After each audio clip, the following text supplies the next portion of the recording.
start this hour with IDF operation in West Bank. Israeli security forces have launched a major operation in the city of Tubas. Troops backed by a helicopter that opened fire moved into several neighborhoods, ordering Palestinian residents out of their homes and taking over rooftops. Local officials say the incursion appears set to last for days. At least 22 Palestinians have been detained so far, and roadblocks now surround the city.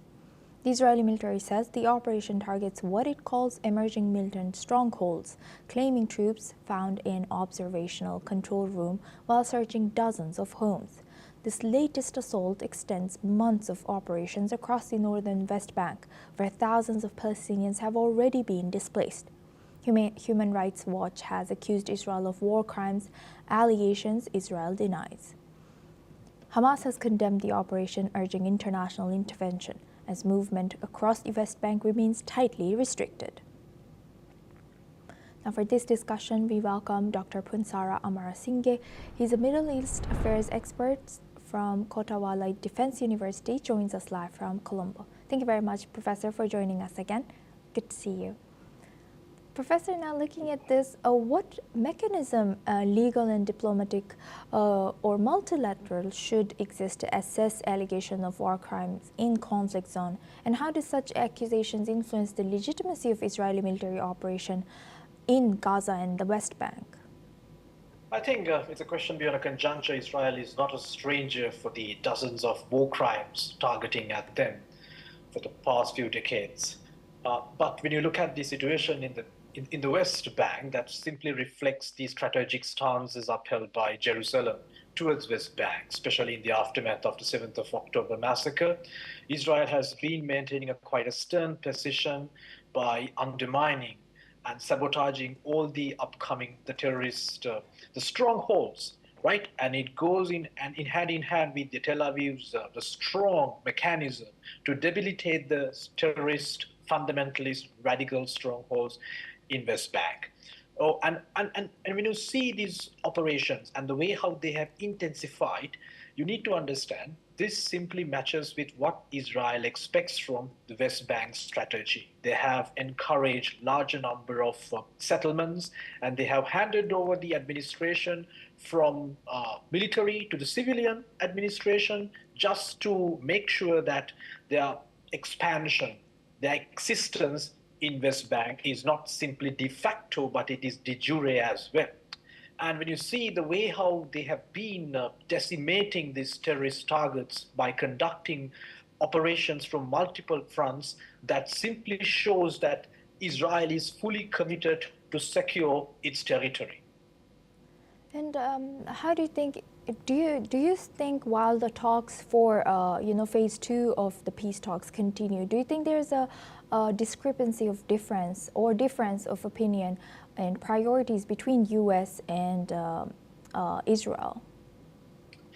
I think after Trump's visit and after the meeting between Trump and Syrian leader, there can be kind of a new way of hope to restore the peace talks. But when you look at the brief history of the Middle Eastern politics, which is simply obvious, right? Starting from 1970s to the Camp David and even beyond that, Oslo Accords, the restoring peace in the Middle East always has been haphazardous. There has not been one single policy of Washington, D.C. towards the Middle Eastern problem. So it fundamentally varies due to various factors.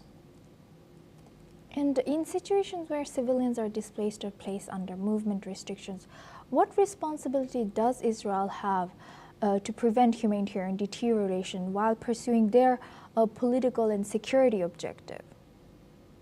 Precisely. I think that should be the cardinal objective of Israel at the moment, just to make sure that whatever the military operations or investigations they expect to conduct either in West Bank or elsewhere should always be transparent, and it should not hinder the civilian objectives, because Israel as a party to the Geneva Convention should understand the importance of maintaining international humanitarian law obligations. At the same time, Israel should not forget the fact that even though they have won the war against Hamas, still there is a larger narrative targeting Israel worldwide.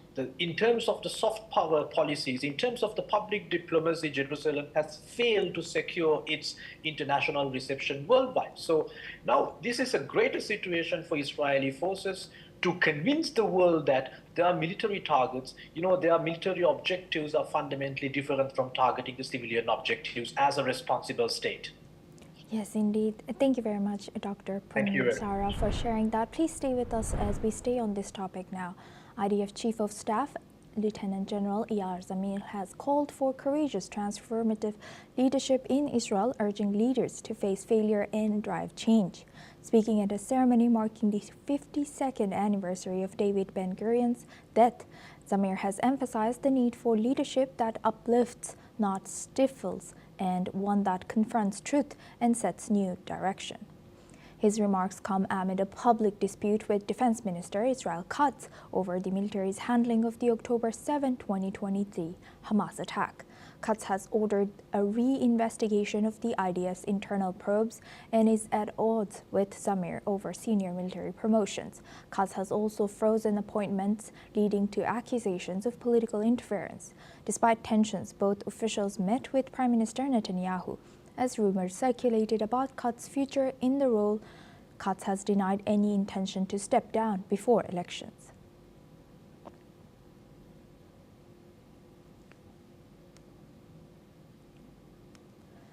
IDF Chief of Staff Lieutenant General Eyal Zamir has called for courageous transformative leadership in Israel, urging leaders to face failure and drive change. Speaking at a ceremony marking the 52nd anniversary of David Ben-Gurion's death, Zamir has emphasized the need for leadership that uplifts, not stifles, and one that confronts truth and sets a new direction.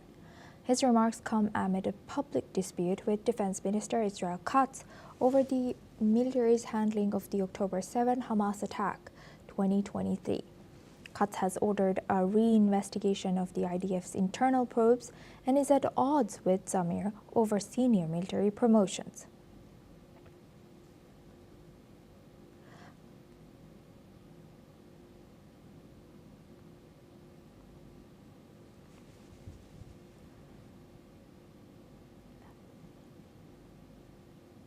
Now we move on to our next news.